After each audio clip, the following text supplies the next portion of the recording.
చిన్నగాక మన ఒక అపార్ట్మెంట్కి సంబంధించిన బాధితులు ఆపండి ఆపండి అంటారు. మేము అడగనే లేదు, మీకు ఈ ప్రాబ్లం ఉందని చెప్తున్నాం. మీకు సమస్య ఉంది, సమస్యను ఎట్లా కావాలనో చేయండి అని అంటే మీరు దాన్ని ప్రచారం కోసం వాడుకోకండి. ఈరోజు ఆడ గాంధీ సరోవర్ కట్టడానికి 98 ఎకరాలు డిఫెన్స్ ల్యాండ్ కేంద్ర ప్రభుత్వం ఇస్తుంది అధ్యక్ష. టూరిజం దగ్గర రాష్ట్ర ప్రభుత్వం దగ్గర ఇంకొక 100 ఎకరాల ల్యాండ్ దాదాపు ఉంది.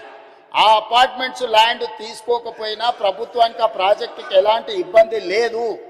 ఆ ప్రాజెక్టులో అపార్ట్మెంట్స్లో ఉన్న మిత్రులకు నేను చెప్పేది ఒకటే, 2005-6లో మీరు పర్మిషన్ తెచ్చుకున్నప్పుడు అది చిన్న నాలా కింద చూపించి 9 మీటర్ల బఫర్ జోన్ చూపించి మీరు అనుమతులు తెచ్చుకున్నారు.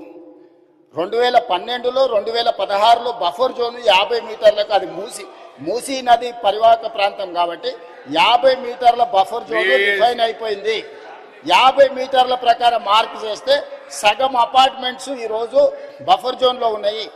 రేపు భవిష్యత్తులో అది కొనుక్కోవడానికి అమ్ముకోవడానికి పనికిరాదు. రేపు భవిష్యత్తులో ఏమీ చేసుకోలేరు, మీకు నష్టం జరుగుతుందని మాత్రమే చెప్తున్నాము. వాళ్ళకి ఇష్టమైతే ఆ ల్యాండ్ ప్రభుత్వ అభివృద్ధిలో భాగస్వామ్యం ఇప్పుడు చేస్తే వాళ్ళకు నష్టపరిహారం ఇచ్చి ప్రత్యామ్నాయం చూపించడానికి మాకు అభ్యంతరం లేదు అధ్యక్ష. ఎవరిని నిరాశ్రయులను చేస్తలేము అధ్యక్ష.